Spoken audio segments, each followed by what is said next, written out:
ಓಂ ಶಾಂತಿ. ಇಂದಿನ ಪರಮಾತ್ಮನ ಮಹಾವಾಕ್ಯ ಮುರುಳಿ ದಿನಾಂಕ 31/10/2025. ಬಾಪ್ತಾದ ಮಧುಬನ. ಮಧುರ ಮಕ್ಕಳೇ, ನೀವು ಆಧ್ಯಾತ್ಮಿಕ ಗುಪ್ತ ರಕ್ಷಣಾ ದಳದ ಯೋಧರಾಗಿದ್ದೀರಾ. ನೀವು ಆತ್ಮಿಕ ಗುಪ್ತ ರಕ್ಷಣಾ ದಳದ ಯೋಧರಾಗಿದ್ದೀರಾ. ನೀವೀಗ ಇಡೀ ಜಗತ್ತನ್ನು ರಕ್ಷಣೆ ಮಾಡಬೇಕು. ಮುಳುಗಿರುವ ನೌಕೆಯನ್ನು ನೀವೀಗ ಪಾರು ಮಾಡಬೇಕು. ಇಂದಿನ ಪ್ರಶ್ನೆಯಾಗಿದೆ, ಸಂಗಮ ಯುಗದಲ್ಲಿ ಪರಮಾತ್ಮ ತಂದೆ ಯಾವ ಒಂದು ವಿಶ್ವವಿದ್ಯಾಲಯವನ್ನು ತೆರೆಯುತ್ತಾರೆ? ಅಂತಹ ವಿಶ್ವವಿದ್ಯಾಲಯ ಇಡೀ ಕಲ್ಪದಲ್ಲಿ ಯಾವ ಸಮಯದಲ್ಲೂ ಕೂಡ ಇರುವುದಿಲ್ಲ. ಉತ್ತರ: ರಾಜ್ಯವನ್ನು ಪ್ರಾಪ್ತಿ ಮಾಡಿಕೊಳ್ಳುವುದಕ್ಕೋಸ್ಕರ ಶಿಕ್ಷಣವನ್ನು ಕಲಿಯುವಂತಹ ಪರಮಾತ್ಮ ತಂದೆಯ ವಿಶ್ವವಿದ್ಯಾಲಯವನ್ನು ಪರಮಾತ್ಮ ತಂದೆ ಸಂಗಮ ಯುಗದಲ್ಲೇ ತೆರೆಯುತ್ತಾರೆ. ಅಥವಾ ರಾಜ್ಯವನ್ನು ಪ್ರಾಪ್ತಿ ಮಾಡಿಕೊಳ್ಳುವುದಕ್ಕೋಸ್ಕರ ಶಿಕ್ಷಣವನ್ನು ಕಲಿಯುವಂತಹ ಪರಮಾತ್ಮ ತಂದೆಯ ಕಾಲೇಜನ್ನು ಪರಮಾತ್ಮ ತಂದೆ ಸಂಗಮ ಯುಗದಲ್ಲೇ ತೆರೆಯುತ್ತಾರೆ. ಇಂತಹ ವಿಶ್ವವಿದ್ಯಾಲಯ ಇಡೀ ಕಲ್ಪದಲ್ಲಿ ಬೇರೆ ಯಾವ ಸಮಯದಲ್ಲೂ ಇರುವುದಿಲ್ಲ. ಈ ವಿಶ್ವವಿದ್ಯಾಲಯದಲ್ಲಿ ಶಿಕ್ಷಣವನ್ನು ಕಲಿತು ನೀವು ಡಬ್ಬಲ್ ಕಿರೀಟಧಾರಿಗಳು, ಅಂದರೆ ರಾಜರಿಗೆ ರಾಜರಾಗುತ್ತೀರಾ. ಓಂ ಶಾಂತಿ. ಮಧುರಾತಿ ಮಧುರ ಆತ್ಮಿಕ ಮಕ್ಕಳನ್ನು ಪರಮಾತ್ಮ ತಂದೆ ಮೊದಲು ಕೇಳುತ್ತಾರೆ, ಯಾವಾಗ ನೀವು ಇಲ್ಲಿ ಬಂದು ಕುಳಿತುಕೊಳ್ಳುತ್ತೀರೋ ಆಗ ಸ್ವಯಂ ಅನ್ನು ಆತ್ಮ ಎಂದು ತಿಳಿದುಕೊಂಡು ಪರಮಾತ್ಮ ತಂದೆಯನ್ನು ನೆನಪು ಮಾಡುತ್ತೀರಾ ತಾನೆ? ಏಕೆಂದರೆ ಇಲ್ಲಿ ಮಧುಬನದಲ್ಲಿ ನಿಮಗೆ ಯಾವುದೇ ಪ್ರಕಾರದ ಉದ್ಯೋಗ ವ್ಯವಹಾರ ಇಲ್ಲ. ಮಧುಬನದಲ್ಲಿ ನಿಮಗೆ ಯಾವ ಮಿತ್ರ ಸಂಬಂಧಿಗಳೂ ಕೂಡ ಇಲ್ಲ. ನಾವು ಬೇಹದ್ದಿನ ತಂದೆಯ ಜೊತೆಗೆ ಮಿಲನವನ್ನು ಮಾಡಲು ಬರುತ್ತೇವೆ ಎಂದು ನೀವು ವಿಚಾರವನ್ನು ಮಾಡಿಕೊಂಡು ಮಧುಬನಕ್ಕೆ ಬರುತ್ತೀರಾ. ನಾನು ಬೇಹದ್ದಿನ ತಂದೆಯ ಜೊತೆಗೆ ಮಿಲನವನ್ನು ಮಾಡಲು ಹೋಗುತ್ತಿದ್ದೇನೆ ಎಂದು ಯಾರು ಹೇಳುತ್ತಾರೆ? ಆತ್ಮ ಶರೀರದ ಮೂಲಕ ಹೇಳುತ್ತದೆ. ಪಾರಲೌಕಿಕ ತಂದೆ ಈ ಶರೀರದ ಆಧಾರವನ್ನು ತೆಗೆದುಕೊಂಡಿದ್ದಾರೆ. ಈ ಶರೀರದ ಮೂಲಕ ಪರಮಾತ್ಮ ತಂದೆ ಮಕ್ಕಳಿಗೆ ಜ್ಞಾನವನ್ನು ತಿಳಿಸುತ್ತಾರೆ. ಒಮ್ಮೆ ಮಾತ್ರ ಬೇಹದ್ದಿನ ತಂದೆ ಬಂದು ಈ ರೀತಿ ಜ್ಞಾನದ ಶಿಕ್ಷಣವನ್ನು ಕಲಿಸುತ್ತಾರೆ. ಸ್ವಯಂ ಅನ್ನು ಆತ್ಮ ಎಂದು ತಿಳಿದುಕೊಂಡು ಪರಮಾತ್ಮ ತಂದೆಯನ್ನು ನೆನಪು ಮಾಡುವುದರಿಂದ ನಿಮ್ಮ ನೌಕೆ ಪಾರಾಗುತ್ತದೆ. ಪ್ರತಿಯೊಬ್ಬರ ನೌಕೆ ಈಗ ಮುಳುಗಿಬಿಟ್ಟಿದೆ. ಯಾರು ಎಷ್ಟು ಜಾಸ್ತಿ ಪುರುಷಾರ್ಥವನ್ನು ಮಾಡುತ್ತಾರೋ ಅಷ್ಟು ಅವರ ನೌಕೆ ಪಾರಾಗುತ್ತದೆ. ಗಾಯನ ಕೂಡ ಇದೆ, ಹೇ ಅಂಬಿಗ, ನನ್ನ ನೌಕೆಯನ್ನು ಪಾರು ಮಾಡಿ ಎಂದು. ವಾಸ್ತವದಲ್ಲಿ ಪ್ರತಿಯೊಬ್ಬರು ಸ್ವಯಂನ ಪುರುಷಾರ್ಥದಿಂದ ಪಾರಾಗಿ ಹೋಗಬೇಕು. ಹೇಗೆ ಈಜುವುದನ್ನು ಕಲಿಸುತ್ತಾರೆ. ನಂತರ ಯಾರು ಈಜುವುದನ್ನು ಕಲಿಯುತ್ತಾರೋ ಅವರು ತಮ್ಮಷ್ಟಕ್ಕೆ ತಾವೇ ಈಜಲು ಪ್ರಾರಂಭ ಮಾಡುತ್ತಾರೆ. ಅದೆಲ್ಲ ಸ್ಥೂಲ ಮಾತಾಗಿದೆ. ಇಲ್ಲಿ ನಿಮ್ಮ ಮಾತು ಆತ್ಮಿಕ ಮಾತಾಗಿದೆ. ನಿಮಗೆ ಗೊತ್ತಿದೆ, ಆತ್ಮ ಈಗ ಸಂಪೂರ್ಣ ಕೆಸರಿನಲ್ಲಿ ಸಿಕ್ಕಿ ಹಾಕಿಕೊಂಡಿದೆ, ಅಂದರೆ ವಿಕಾರ ಅನ್ನುವ ಕೊಳಕಿನಲ್ಲಿ ಸಿಕ್ಕಿ ಹಾಕಿಕೊಂಡಿದೆ. ಜಗತ್ತಿನಲ್ಲಿ ಜಿಂಕೆಯ ಉದಾಹರಣೆಯನ್ನು ನೀಡುತ್ತಾರೆ. ನೀರು ಎಂದು ತಿಳಿದುಕೊಂಡು ಜಿಂಕೆ ಕೆಸರಿನಲ್ಲಿ ಕಾಲನ್ನು ಇಡುತ್ತದೆ. ಅಲ್ಲಿ ನೀರು ಇರುವುದಿಲ್ಲ, ಕೆಸರು ಇರುತ್ತದೆ. ನಂತರ ಜಿಂಕೆ ಆ ಕೆಸರಿನಲ್ಲಿ ಸಿಕ್ಕಿ ಹಾಕಿಕೊಳ್ಳುತ್ತದೆ. ಕೆಲವೊಮ್ಮೆ ಹಡಗುಗಳು, ಮೋಟಾರ್ಗಳು ಕೂಡ ಕೆಸರಿನಲ್ಲಿ ಸಿಕ್ಕಿ ಹಾಕಿಕೊಳ್ಳುತ್ತದೆ. ನಂತರ ಆ ಹಡಗನ್ನು ಅಥವಾ ಮೋಟರನ್ನು ರಕ್ಷಣೆ ಮಾಡುತ್ತಾರೆ.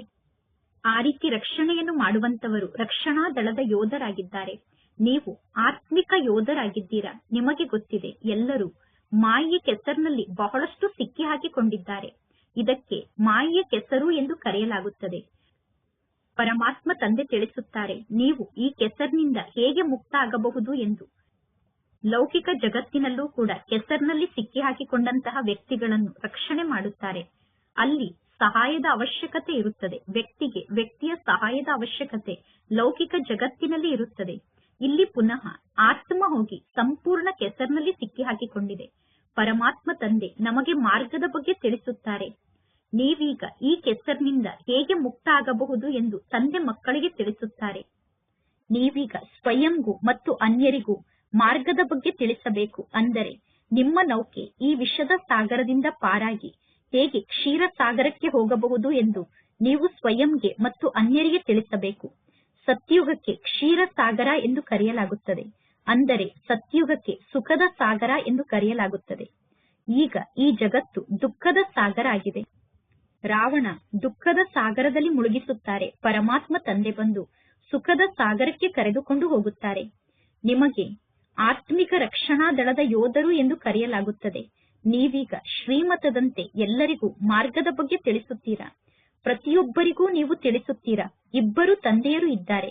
ಒಬ್ಬರು ಹದ್ದಿನ ತಂದೆ, ಇನ್ನೊಬ್ಬರು ಬೇಹದ್ದಿನ ತಂದೆ. ಲೌಕಿಕ ತಂದೆ ಇದ್ದರೂ ಕೂಡ ಎಲ್ಲರೂ ಆ ಪಾರಲೌಕಿಕ ತಂದೆಯನ್ನು ನೆನಪು ಮಾಡುತ್ತಾರೆ. ಆದರೆ ಆ ಪಾರಲೌಕಿಕ ತಂದೆಯ ಬಗ್ಗೆ ಯಾರಿಗೂ ಸ್ವಲ್ಪ ಕೂಡ ಗೊತ್ತಿಲ್ಲ.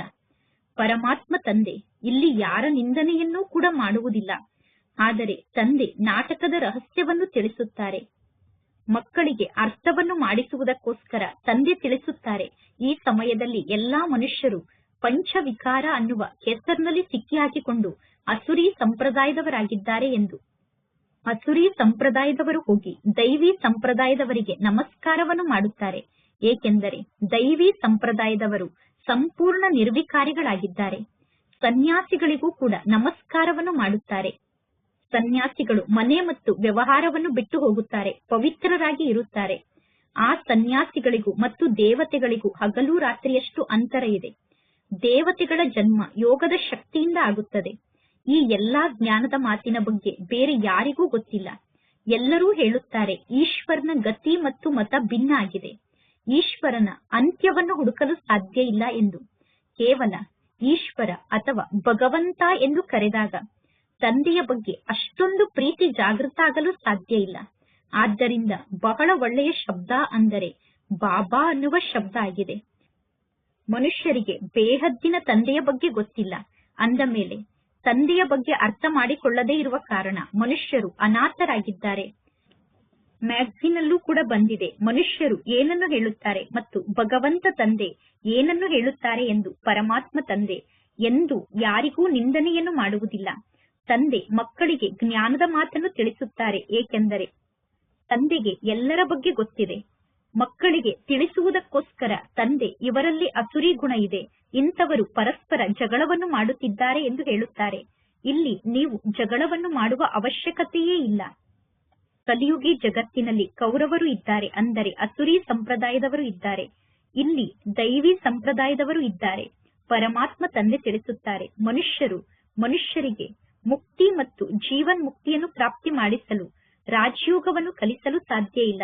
ಈ ಸಮಯದಲ್ಲಿ ಪರಮಾತ್ಮ ತಂದೆ ಆತ್ಮರಿಗೆ ರಾಜಯೋಗವನ್ನು ಕಲಿಸುತ್ತಿದ್ದಾರೆ. ದೇಹಾಭಿಮಾನಿಗಳಿಗೂ ಆತ್ಮ ಅಭಿಮಾನಿಗಳಿಗೂ ಎಷ್ಟೊಂದು ಅಂತರ ಇದೆ ನೋಡಿ. ದೇಹಾಭಿಮಾನಕ್ಕೆ ವಶಾಗಿ ನೀವು ಕೆಳಗಡೆ ಬೀಳುತ್ತಾ ಬಂದಿದ್ದೀರಾ. ಪರಮಾತ್ಮ ತಂದೆ ಕೇವಲ ಒಮ್ಮೆ ಬಂದು ನಿಮ್ಮನ್ನು ಆತ್ಮ ಅಭಿಮಾನಿಯನ್ನಾಗಿ ಮಾಡುತ್ತಾರೆ. ಸತ್ಯುಗದಲ್ಲಿ ನೀವು ದೇಹದ ಜೊತೆಗೆ ಸಂಬಂಧವನ್ನು ಇಟ್ಟುಕೊಳ್ಳುವುದಿಲ್ಲ ಎಂದು ತಿಳಿದುಕೊಳ್ಳಬೇಡಿ. ದೇಹದ ಜೊತೆಗೆ ಸತ್ಯುಗದಲ್ಲೂ ಸಂಬಂಧ ಇರುತ್ತದೆ. ಇನ್ನು ಆತ್ಮನಾದ ನಾನು ಪರಂಪಿತಾ ಪರಮಾತ್ಮ ತಂದೆಗೆ ಸಂತಾನನಾಗಿದ್ದೇನೆ ಅನ್ನುವ ಜ್ಞಾನ ಸತ್ಯುಗದಲ್ಲಿ ಇರುವುದಿಲ್ಲ. ಈ ಜ್ಞಾನ ಈಗ ನಿಮಗೆ ಪ್ರಾಪ್ತಿಯಾಗುತ್ತಿದೆ. ನಂತರ ಈ ಜ್ಞಾನ ಪ್ರಾಯಲೋಪ ಆಗುತ್ತದೆ. ನೀವೀಗ ಶ್ರೀಮತದಂತೆ ನಡೆದು ಪದವಿಯನ್ನು ಪಡೆದುಕೊಳ್ಳುತ್ತೀರಾ. ಪರಮಾತ್ಮ ತಂದೆ ಬರುವುದೇ ರಾಜಯೋಗವನ್ನು ಕಲಿಸುವುದಕ್ಕೋಸ್ಕರ. ಜಗತ್ತಿನಲ್ಲಿ ಬೇರೆ ಯಾವ ಸ್ಥಾನದಲ್ಲೂ ಇಂತಹ ಜ್ಞಾನದ ಶಿಕ್ಷಣ ಇರುವುದಿಲ್ಲ. ಸತ್ಯುಗದಲ್ಲಿ ಡಬ್ಬಲ್ ಕಿರೀಟಧಾರಿ ರಾಜರು ಇರುತ್ತಾರೆ. ನಂತರ ಸಿಂಗಲ್ ಕಿರೀಟಧಾರಿಗಳ ರಾಜ್ಯ ನಡೆಯುತ್ತದೆ. ಈ ಸಮಯದಲ್ಲಿ ಸಿಂಗಲ್ ಕಿರೀಟಧಾರಿಗಳ ರಾಜ್ಯ ಕೂಡ ಇಲ್ಲ. ಈ ಸಮಯದಲ್ಲಿ ಪ್ರಜೆಗಳ ಮೇಲೆ ಪ್ರಜೆಗಳ ರಾಜ್ಯ ನಡೆಯುತ್ತಿದೆ. ಈಗ ಮಕ್ಕಳಾದ ನೀವು ರಾಜ್ಯ ಭಾಗ್ಯವನ್ನು ಪಡೆದುಕೊಳ್ಳುವುದಕ್ಕೋಸ್ಕರ ಶಿಕ್ಷಣವನ್ನು ಕಲಿಯುತ್ತೀರಾ. ಈ ವಿಶ್ವವಿದ್ಯಾಲಯಕ್ಕೆ ಪರಮಾತ್ಮ ತಂದೆಯ ವಿಶ್ವವಿದ್ಯಾಲಯ ಎಂದು ಕರೆಯಲಾಗುತ್ತದೆ. ಇಲ್ಲಿ ನಿಮ್ಮ ಹೆಸರನ್ನೂ ಕೂಡ ಬರೆಯಲಾಗಿದೆ. ಜಗತ್ತಿನ ಜನ ಬಲೆ ಗೀತಾ ಪಾಠಶಾಲೆ ಎಂದು ಹೆಸರನ್ನು ಇಡುತ್ತಾರೆ. ಆದರೆ ಆ ಲೌಕಿಕ ಜಗತ್ತಿನ ಗೀತಾ ಪಾಠಶಾಲೆಯಲ್ಲಿ ಶಿಕ್ಷಣವನ್ನು ಕಲಿಸುವಂತವರು ಯಾರಾಗಿದ್ದಾರೆ? ಅವರು ಶ್ರೀಕೃಷ್ಣ ಭಗವಾನ್ ವಾಚ್ ಎಂದು ಹೇಳುತ್ತಾರೆ.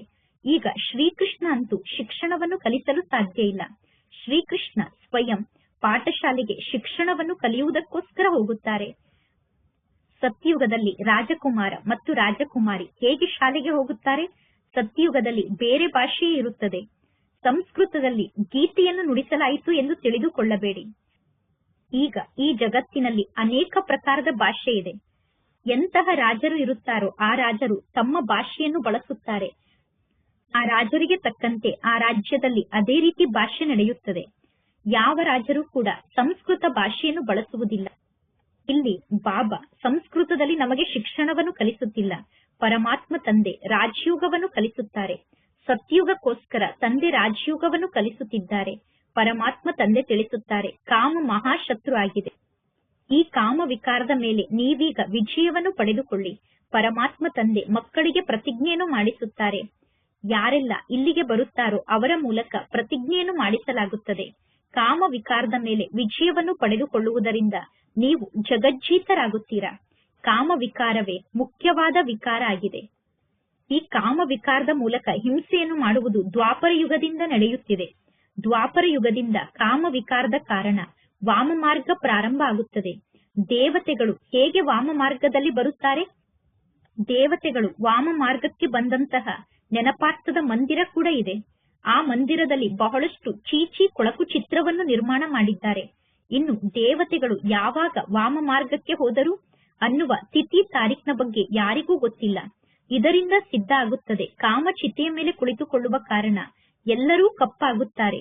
ಕಾಮಚಿತೆಯ ಮೇಲೆ ಕುಳಿತುಕೊಳ್ಳುವ ಕಾರಣ ಮನುಷ್ಯರ ಹೆಸರು ರೂಪ ಕೂಡ ಬದಲಾಗುತ್ತದೆ. ಕಾಮಚಿತೆಯ ಮೇಲೆ ಕುಳಿತುಕೊಳ್ಳುವ ಕಾರಣ ಎಲ್ಲರೂ ಕಬ್ಬಿಣದ ಯುಗದ ನಿವಾಸಿಗಳಾಗುತ್ತಾರೆ. ಈಗ ಪಂಚತತ್ವ ಕೂಡ ತಮೋ ಪ್ರಧಾನ ಆಗಿದೆ. ಆದ್ದರಿಂದ ಎಲ್ಲರ ಶರೀರ ಕೂಡ ತಮೋ ಪ್ರಧಾನ ಆಗಿದೆ. ಜನ್ಮವನ್ನು ಪಡೆದುಕೊಂಡಾಗಲೇ ಕೆಲವರು ಒಂದು ರೀತಿ ಇದ್ದರೆ ಇನ್ನು ಕೆಲವರು ಇನ್ನೊಂದು ರೀತಿ ಇರುತ್ತಾರೆ. ಸತ್ಯುಗದಲ್ಲಿ ಎಲ್ಲರೂ ಸಂಪೂರ್ಣ ಸುಂದರ ಶರೀರವುಳ್ಳವರಾಗಿರುತ್ತಾರೆ. ಅಂದರೆ ಸತ್ಯುಗದಲ್ಲಿ ಸಂಪೂರ್ಣ ಸುಂದರ ಶರೀರ ನಿಮಗೆ ಪ್ರಾಪ್ತಿಯಾಗಿರುತ್ತದೆ. ಈ ಸಮಯದಲ್ಲಿ ತಮೋ ಪ್ರಧಾನರಾಗಿರುವ ಕಾರಣ ಅಂಥದ್ದೇ ಶರೀರ ನಮಗೆ ಪ್ರಾಪ್ತಿಯಾಗಿದೆ.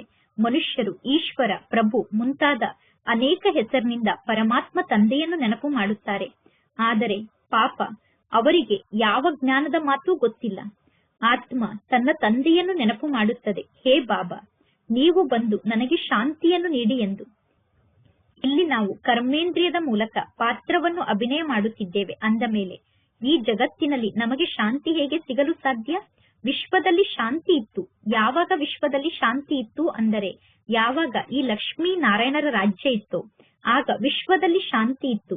ಆದರೆ ಜಗತ್ತಿನ ಜನ ಕಲ್ಪದ ಆಯಸ್ಸನ್ನು ಲಕ್ಷಾಂತರ ವರ್ಷ ಎಂದು ಹೇಳಿದ್ದಾರೆ. ಆದ್ದರಿಂದ ಮನುಷ್ಯರು ಪಾಪ ಹೇಗೆ ಜ್ಞಾನವನ್ನು ಅರ್ಥ ಮಾಡಿಕೊಳ್ಳಲು ಸಾಧ್ಯ? ಯಾವಾಗ ಈ ದೇವತೆಗಳ ರಾಜ್ಯ ಇತ್ತು, ಆಗ ಒಂದೇ ರಾಜ್ಯ, ಒಂದೇ ಧರ್ಮ ಇತ್ತು.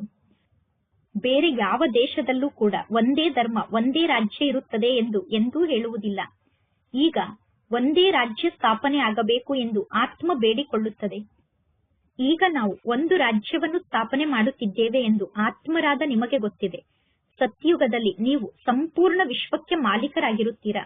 ಪರಮಾತ್ಮ ತಂದೆ ನಮಗೆ ಸರ್ವಸ್ವವನ್ನೂ ಕೊಡುತ್ತಾರೆ. ಪರಮಾತ್ಮ ತಂದೆ ಕೊಡುವಂತಹ ರಾಜ್ಯವನ್ನು ನಮ್ಮಿಂದ ಯಾರೂ ಕಿತ್ತುಕೊಳ್ಳಲು ಸಾಧ್ಯ ಇಲ್ಲ. ನಾವು ಇಡೀ ವಿಶ್ವಕ್ಕೆ ಮಾಲೀಕರಾಗುತ್ತೇವೆ. ವಿಶ್ವ ಅಂದರೆ ಸೂಕ್ಷ್ಮ ವತನದಲ್ಲಿ ಇಲ್ಲ. ವಿಶ್ವ ಅಂದರೆ ಮೂಲವತನದಲ್ಲೂ ಕೂಡ ಇಲ್ಲ. ಮೂಲವತನ ಅಥವಾ ಸೂಕ್ಷ್ಮ ವತನಕ್ಕೆ ವಿಶ್ವ ಎಂದು ಕರೆಯುವುದಿಲ್ಲ. ಈ ಸಾಕಾರ ಜಗತ್ತಿನಲ್ಲಿ ಈ ಸೃಷ್ಟಿ ಚಕ್ರ ತಿರುಗುತ್ತಿರುತ್ತದೆ. ಈ ಸೃಷ್ಟಿ ಚಕ್ರದ ಬಗ್ಗೆ ಪರಮಾತ್ಮ ತಂದೆಗೆ ಗೊತ್ತಿದೆ. ರಚಯಿತ ಆದಂತಹ ತಂದೆಗೆ ಮಾತ್ರ ಈ ಚಕ್ರದ ಬಗ್ಗೆ ಗೊತ್ತಿದೆ. ಪರಮಾತ್ಮ ತಂದೆ ರಚನೆಯನ್ನು ರಚಿಸುವುದಿಲ್ಲ ಎಂದು ತಿಳಿದುಕೊಳ್ಳಬೇಡಿ. ಪರಮಾತ್ಮ ತಂದೆ ಸಂಗಮ ಯುಗದಲ್ಲಿ ಬರುತ್ತಾರೆ. ಹಳೆಯ ಜಗತ್ತನ್ನು ಹೊಸ ಜಗತ್ತನ್ನಾಗಿ ಮಾಡಲು ತಂದೆ ಈ ಸೃಷ್ಟಿಗೆ ಬರುತ್ತಾರೆ. ದೂರ ದೇಶದಿಂದ ಪರಮಾತ್ಮ ತಂದೆ ಈಗ ಬಂದಿದ್ದಾರೆ. ನಿಮಗೆ ಗೊತ್ತಿದೆ, ಹೊಸ ಜಗತ್ತು ನಮಗೋಸ್ಕರ ಸ್ಥಾಪನೆ ಆಗುತ್ತಿದೆ. ಪರಮಾತ್ಮ ತಂದೆ ಆತ್ಮರಾದ ನಮಗೆ ಶೃಂಗಾರವನ್ನು ಮಾಡುತ್ತಿದ್ದಾರೆ. ತಂದೆ ಆತ್ಮದ ಶೃಂಗಾರವನ್ನು ಮಾಡಿದಾಗ ಆತ್ಮದ ಜೊತೆಗೆ ಶರೀರದ ಶೃಂಗಾರ ಕೂಡ ಆಗಿಬಿಡುತ್ತದೆ. ಆತ್ಮ ಪವಿತ್ರ ಆದಾಗ ಆತ್ಮಕ್ಕೆ ಸತೋ ಪ್ರಧಾನ ಶರೀರ ಪ್ರಾಪ್ತಿಯಾಗುತ್ತದೆ. ಸತೋ ಪ್ರಧಾನ ತತ್ವದಿಂದ ತಯಾರಾದ ಶರೀರ ನಿಮಗೆ ಪ್ರಾಪ್ತಿಯಾಗುತ್ತದೆ. ಸತ್ಯುಗದಲ್ಲಿ ದೇವತೆಗಳ ಶರೀರ ಸತೋ ಪ್ರಧಾನ ಶರೀರ ಆಗಿರುತ್ತದೆ. ಆದ್ದರಿಂದ ಸತ್ಯುಗದಲ್ಲಿ ಸ್ವಾಭಾವಿಕವಾಗಿ ಸುಂದರರಾಗಿ ಇರುತ್ತಾರೆ. ಸತ್ಯುಗದಲ್ಲಿ ಸ್ವಾಭಾವಿಕ ಸೌಂದರ್ಯ ಇರುತ್ತದೆ. ಆದ್ದರಿಂದ ಧರ್ಮದಲ್ಲಿ ಶಕ್ತಿ ಇದೆ ಎಂದು ಕರೆಯಲಾಗುತ್ತದೆ. ಈಗ ಶಕ್ತಿ ಎಲ್ಲಿಂದ ಸಿಗುತ್ತದೆ? ಕೇವಲ ಒಂದೇ ಒಂದು ದೇವಿ ದೇವತಾ ಧರ್ಮ ಇದೆ. ಆ ದೇವತಾ ಧರ್ಮದ ಮೂಲಕ ಶಕ್ತಿ ಸಿಗುತ್ತದೆ. ಈ ದೇವತೆಗಳು ಸಂಪೂರ್ಣ ವಿಶ್ವಕ್ಕೆ ಮಾಲೀಕರಾಗುತ್ತಾರೆ. ಬೇರೆ ಯಾರೂ ಕೂಡ ವಿಶ್ವಕ್ಕೆ ಮಾಲೀಕರಾಗುವುದಿಲ್ಲ. ಈಗ ನಿಮಗೆ ಎಷ್ಟೊಂದು ಶಕ್ತಿ ಪ್ರಾಪ್ತಿಯಾಗುತ್ತಿದೆ. ಆದಿ ಸನಾತನ ದೇವಿ ದೇವತಾ ಧರ್ಮವನ್ನು ಶಿವತಂದೆ ಬ್ರಹ್ಮನ ಮೂಲಕ ಸ್ಥಾಪನೆ ಮಾಡುತ್ತಾರೆ ಎಂದು ಬರೆಯಲಾಗಿದೆ. ಈ ಜ್ಞಾನದ ಮಾತಿನ ಬಗ್ಗೆ ಜಗತ್ತಿನಲ್ಲಿ ಬೇರೆ ಯಾರಿಗೂ ಗೊತ್ತಿಲ್ಲ. ಪರಮಾತ್ಮ ತಂದೆ ತಿಳಿಸುತ್ತಾರೆ, ನಾನು ಬ್ರಾಹ್ಮಣ ಕುಲವನ್ನು ಸ್ಥಾಪನೆ ಮಾಡುತ್ತೇನೆ. ನಂತರ ಬ್ರಾಹ್ಮಣ ಕುಲದ ಆತ್ಮರನ್ನು ಸೂರ್ಯವಂಶಿ ಮನೆತನಕ್ಕೆ ಕರೆದುಕೊಂಡು ಹೋಗುತ್ತೇನೆ. ಯಾರು ಚೆನ್ನಾಗಿ ಶಿಕ್ಷಣವನ್ನು ಕಲಿಯುತ್ತಾರೋ ಅವರು ಪಾಸ್ ಆಗಿ ಸೂರ್ಯವಂಶಿ ಮನೆತನದಲ್ಲಿ ಬರುತ್ತಾರೆ. ಇದು ಸಂಪೂರ್ಣ ಜ್ಞಾನದ ಮಾತಾಗಿದೆ. ಜಗತ್ತಿನ ಜನ ಪುನಃ ಸ್ಥೂಲ ಬಾಣ ಮತ್ತು ಸ್ಥೂಲ ಆಯುಧವನ್ನು ತೋರಿಸುತ್ತಾರೆ. ಬಾಣವನ್ನು ಹೊಡೆಯುವುದನ್ನು ಜನ ಕಲಿಸುತ್ತಾರೆ. ಸಣ್ಣ ಮಕ್ಕಳಿಗೂ ಕೂಡ ಬಂದೂಕನ್ನು ಹೇಗೆ ಉಪಯೋಗ ಮಾಡಬೇಕು ಎಂದು ಕಲಿಸುತ್ತಾರೆ. ಈಗ ಪುನಃ ನಿಮ್ಮ ಬಳಿ ಯೋಗದ ಬಾಣ ಇದೆ. ಪರಮಾತ್ಮ ತಂದೆ ತಿಳಿಸುತ್ತಾರೆ, ತಂದೆಯಾದ ನನ್ನೊಬ್ಬನನ್ನೇ ನೀವು ನೆನಪು ಮಾಡಿದರೆ ನಿಮ್ಮ ವಿಕರ್ಮ ವಿನಾಶ ಆಗುತ್ತದೆ. ಇಲ್ಲಿ ಹಿಂಸೆಯ ಯಾವ ಮಾತು ಇಲ್ಲ. ನಿಮ್ಮ ಈ ಶಿಕ್ಷಣ ಗುಪ್ತ ಶಿಕ್ಷಣ ಆಗಿದೆ. ನೀವು ಆಧ್ಯಾತ್ಮಿಕ ರಕ್ಷಣಾ ದಳದ ಯೋಧರಾಗಿದ್ದೀರಾ. ನೀವು ಆತ್ಮಿಕ ರಕ್ಷಣಾ ದಳದ ಯೋಧರಾಗಿದ್ದೀರಾ. ನಿಮ್ಮ ಬಗ್ಗೆ ಜಗತ್ತಿನಲ್ಲಿ ಬೇರೆ ಯಾರಿಗೂ ಗೊತ್ತಿಲ್ಲ. ಆತ್ಮಿಕ ರಕ್ಷಣಾ ದಳದ ಯೋಧರು ಹೇಗೆ ಇರಲು ಸಾಧ್ಯ ಅನ್ನುವುದು ಜಗತ್ತಿನಲ್ಲಿ ಯಾರಿಗೂ ಗೊತ್ತಿಲ್ಲ. ನೀವು ಗುಪ್ತ ರೂಪದಲ್ಲಿ ಇದ್ದೀರಾ. ಆಧ್ಯಾತ್ಮಿಕ ಆತ್ಮಿಕ ರಕ್ಷಣಾ ದಳದ ಯೋಧರು ನೀವಾಗಿದ್ದೀರಾ. ಇಡೀ ಜಗತ್ತನ್ನೇ ನೀವು ರಕ್ಷಣೆ ಮಾಡುತ್ತೀರಾ. ಈಗ ಜಗತ್ತಿನಲ್ಲಿರುವ ಎಲ್ಲಾ ವ್ಯಕ್ತಿಗಳ ನೌಕೆ ಮುಳುಗಿ ಹೋಗಿದೆ. ಇನ್ನು ಚಿನ್ನದ ಲಂಕೆಯಂತೂ ಇರುವುದಿಲ್ಲ. ಎಂದೂ ಈ ರೀತಿ ತಿಳಿದುಕೊಳ್ಳಬೇಡಿ. ಚಿನ್ನದ ದ್ವಾರಿಕೆ ಭೂಮಿಯ ಒಳಗಡೆ ಹೋಗಿದೆ, ಅದು ಪುನಃ ಹೊರಗಡೆ ಬರುತ್ತದೆ ಎಂದು ತಿಳಿದುಕೊಳ್ಳಬೇಡಿ. ಇಲ್ಲ, ದ್ವಾರಿಕೆಯಲ್ಲೂ ಕೂಡ ಈ ದೇವತೆಗಳ ರಾಜ್ಯ ಇತ್ತು. ಆದರೆ ಸತ್ಯಯುಗದಲ್ಲಿ ಅಂತಹ ಚಿನ್ನದ ದ್ವಾರಿಕೆ ಇತ್ತು. ಸತ್ಯಯುಗದ ರಾಜರ ಡ್ರೆಸ್ಸೇ ಬೇರೆ ಆಗಿರುತ್ತದೆ. ಸತ್ಯಯುಗದ ರಾಜರ ಡ್ರೆಸ್ ಸಂಪೂರ್ಣ ಭಿನ್ನ ಆಗಿರುತ್ತದೆ. ತ್ರೇತಾಯುಗದ ರಾಜರ ಡ್ರೆಸ್ಸೇ ಬೇರೆ ಆಗಿರುತ್ತದೆ. ಭಿನ್ನ ಭಿನ್ನ ಡ್ರೆಸ್, ಭಿನ್ನ ಭಿನ್ನ ರೀತಿ ಪದ್ಧತಿ ಸತ್ಯುಗ ಮತ್ತು ತ್ರೇತಾಯುಗದಲ್ಲಿ ಇರುತ್ತದೆ. ಪ್ರತಿಯೊಬ್ಬ ರಾಜನ ರೀತಿ ಪದ್ಧತಿ ಬೇರೆ ಆಗಿದೆ. ಸತ್ಯುಗದ ಹೆಸರನ್ನು ಕೇಳಿದ ತಕ್ಷಣ ಮನಸ್ಸಿಗೆ ಖುಷಿಯಾಗುತ್ತದೆ.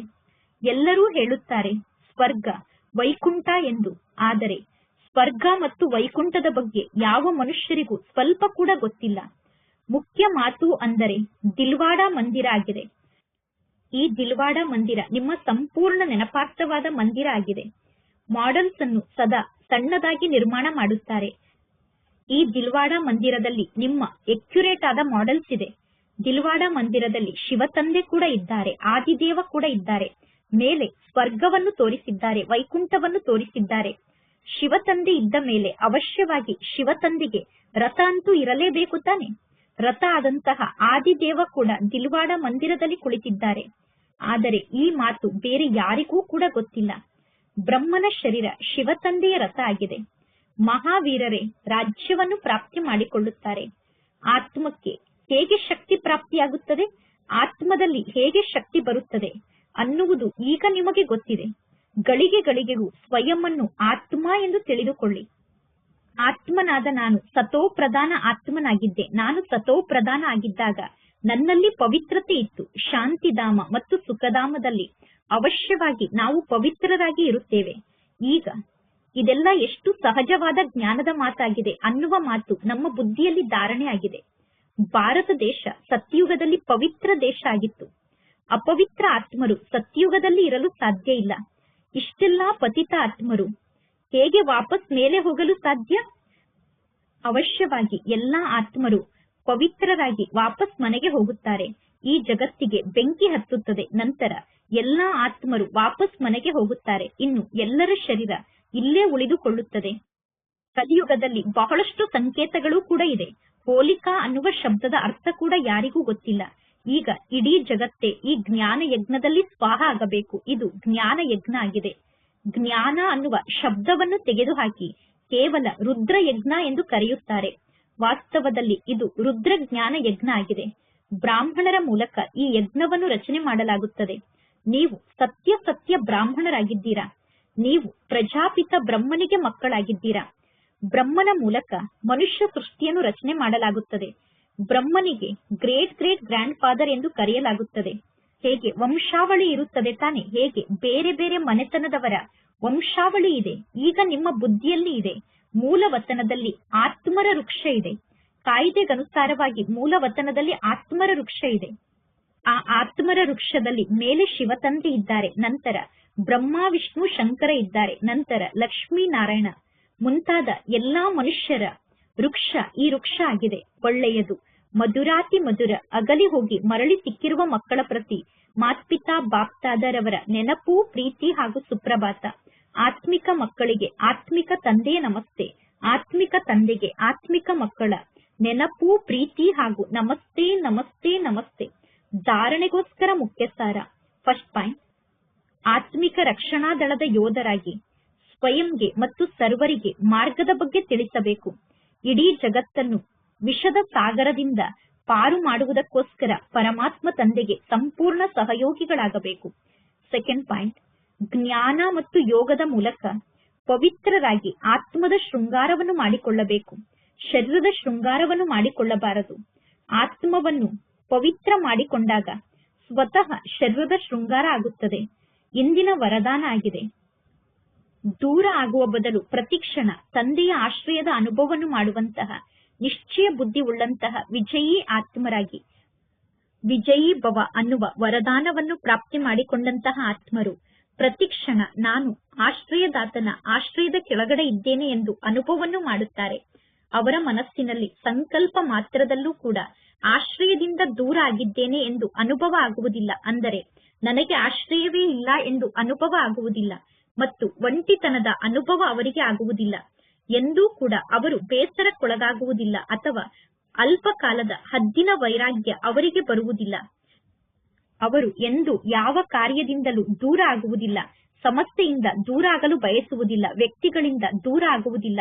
ಆದರೆ ಪ್ರತಿಯೊಂದು ಕರ್ಮವನ್ನು ಮಾಡುತ್ತಿದ್ದರು, ಪ್ರತಿಯೊಂದು ಸಮಸ್ಯೆಯನ್ನು ಎದುರಿಸುತ್ತಿದ್ದರು, ಸರ್ವರಿಗೂ ಸಹಯೋಗಿ ಆಗಿದ್ದರೂ ಕೂಡ ಬೇಹದ್ದಿನ ವೈರಾಗ್ಯ ವೃತ್ತಿಯನ್ನು ಧಾರಣೆ ಮಾಡಿಕೊಂಡಿರುತ್ತಾರೆ. ಇಂದಿನ ಶ್ಲೋಗನ್ ಆಗಿದೆ, ಒಬ್ಬ ತಂದೆಯ ಕಂಪನಿಯಲ್ಲಿ ಇರಿ, ಅಂದರೆ ಒಬ್ಬ ತಂದೆಯ ಜೊತೆಗೆ ಇರಿ ಮತ್ತು ಪರಮಾತ್ಮ ತಂದೆಯನ್ನೇ ನಿಮ್ಮ ಜೊತೆಗಾರನನ್ನಾಗಿ ಮಾಡಿಕೊಳ್ಳಿ. ಒಬ್ಬ ತಂದೆಯ ಕಂಪನಿಯಲ್ಲೇ ಇರಿ ಮತ್ತು ಪರಮಾತ್ಮ ತಂದೆಯನ್ನು ನಿಮ್ಮ ಕಂಪ್ಯಾನಿಯನ್ನನ್ನಾಗಿ ಮಾಡಿಕೊಳ್ಳಿ. ಒಳ್ಳೆಯದು. ಇಂದಿನ ಅವ್ಯಕ್ತ ಸೂಚನೆಯಾಗಿದೆ. ಸ್ವಯಂಗೋಸ್ಕರ ಮತ್ತು ಸರ್ವರಿಗೋಸ್ಕರ ಮನಸ್ಸಿನ ಮೂಲಕ ಯೋಗದ ಶಕ್ತಿಯನ್ನು ಪ್ರಯೋಗ ಮಾಡಿ. ದಿವ್ಯ ಬುದ್ಧಿ ಅನ್ನುವ ವಿಮಾನದ ಮೂಲಕ ಬಹಳ ಎತ್ತರದ ಉನ್ನತ ಸ್ಥಿತಿಯಲ್ಲಿ ಸ್ಥಿತ ಆಗಬೇಕು. ಅಂದರೆ ಸರ್ವಶ್ರೇಷ್ಠ ಸ್ಥಿತಿಯಲ್ಲಿ ಸ್ಥಿತ ಆಗಬೇಕು.